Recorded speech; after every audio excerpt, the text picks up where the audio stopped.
perkiraan saya, Pilpres 2024 nanti hanya akan ada 2 pasangan calon saja, yaitu Ganjar Pranowo dan Prabowo Subianto.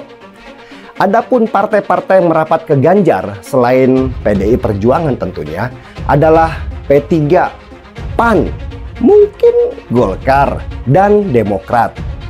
Selain itu ada beberapa partai yang tidak lolos ke Senayan tetapi akhirnya mereka merapat juga ke Ganjar seperti Hanura, Perindo, dan PSI.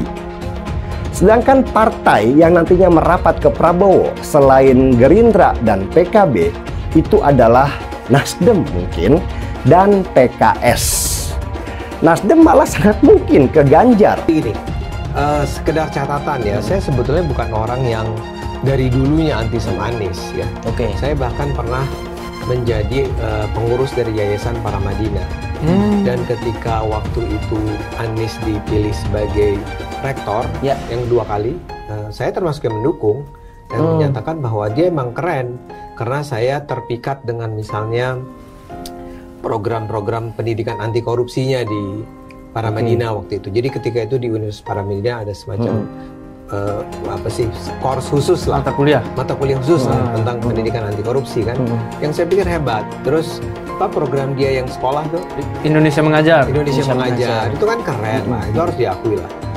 Walaupun belum tentu dia menjalankan secara baik, tapi ide-idenya sih menarik. Nah, titik baliknya itu kapan? 2016 ya. Ketika dia maju. Jadi kalau 2000 sebelum itu, ketika dia diberhentikan jadi menteri aja, saya masih termasuk orang yang menyayangkan. Kayak, aduh kenapa ya gitu kan, dia sebenarnya orangnya baik, orangnya bagus. Tapi anyway, ketika itu saya pikir dia itu keren ya. Nah 2017 menurut saya itu titik balik saya ya.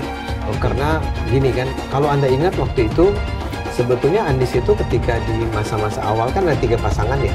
Anies lawan AHY versus Ahok kan. Ingat survei-survei awal itu selalu Anies itu paling bawah. Tapi kemudian karena dia mengambil pilihan yang menurut saya sangat pintar dia lakukan, dia bergabung bersama Rizik. Dia kelompok kanan ya, politik kanan. Dia datang ke itu kan, ke Petamburan. Kalau Anda masih ingat beritanya waktu itu, yang dia memuji-muji Rizik dan dia memuji-muji FPI dan seterusnya.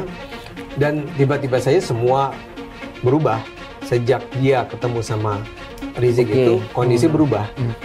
Apakah Anies juga mengeluarkan pernyataan-pernyataan yang rasis semacam itu? Tidak loh. Harus kita ingat ya. Dia tidak mengatakan itu. Cuman ketika itu dia menjustifikasi, membenarkan, merestui, tidak mengatakan apa-apa.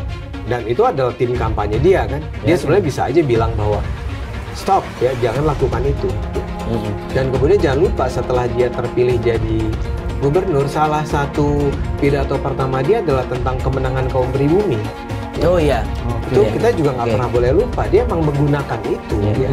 Jadi pertama-tama kalau pertanyaan Anda datang adalah kapan saya mulai, kapan ada perubahan itu, ya dimulai dengan saya paling muak sama orang yang menggunakan politik identitas. Itu betul-betul menghancurkan seluruh dunia. Kita belajar bagaimana ketika politik identitas itu digunakan, itu akan menghancur leburkan masyarakat, bangsa, dan seterusnya.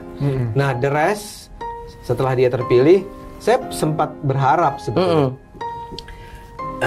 akan ada perubahan gitu Pak. Akan ada perubahan.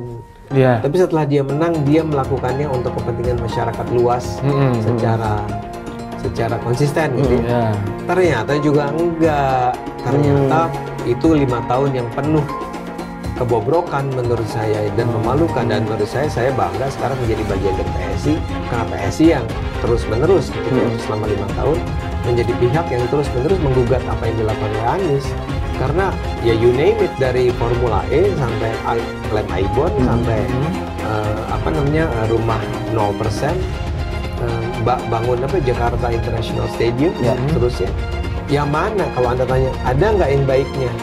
Ya nggak ketemu aja, jangan-jangan ada tapi nggak ketemu aja.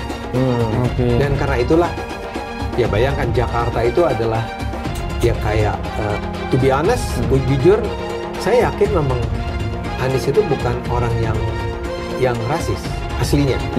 Yang the real Anies, ya. Dan dia pemahaman dia tentang Islam menurut saya juga cukup terbuka. Dan dia sekolah di Amerika, dan ketika dulu saya dukung di Paramadina juga ya karena dia juga pluralis kan.